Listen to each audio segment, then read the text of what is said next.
mga ka-SF, mga kibon, gaano ka-importante after feeding, saka lang natin ilalagay yung tubigan nila.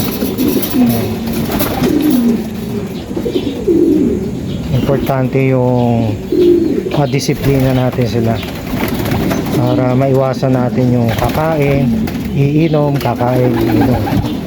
And then after feeding, doon natin ma-evaluate kung ang ibon natin ay kung magana ba kumain, tsaka kung may sakit ba sila.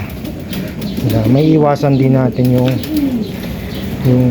pag-spread ng sakit kung meron man silang dalang hindi magandang karamdaman. Okay, yan lang mga ka-SF, mga kibon. Ito yung mga tuturuan natin ang pang south. Okay, viewing natin, meron na tayong backup kung sino yung ipapadala natin sa Alegre tuloy. Sa Alegre backup. Tapos tignan natin kung makapagpadala tayo ng at least 2 birds sa BBC OLR sa Pampanga. Okay, yan, mag-transmate yan, parang light check.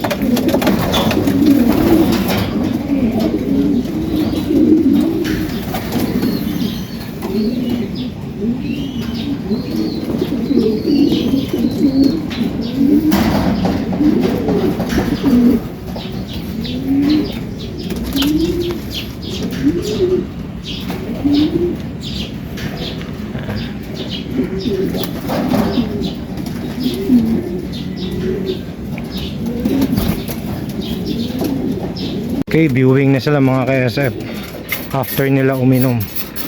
Tapos mamaya pagka nandun na sila lahat sa labas, sasarado ko na yan para matuto na sila mag trapping. Okay,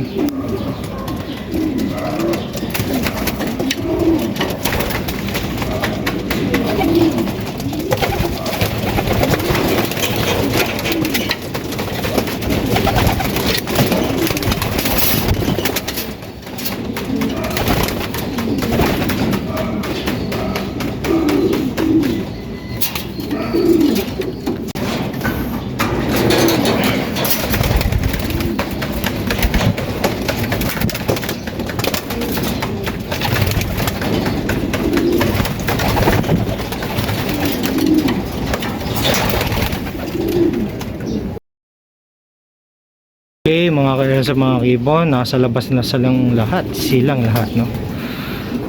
Okay, so pag nandyan na silang lahat, after feeding, mga 5 minutes rest, after nilang uminom, binababa ko na to.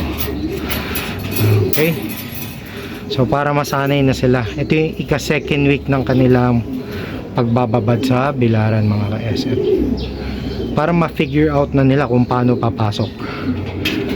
Okay,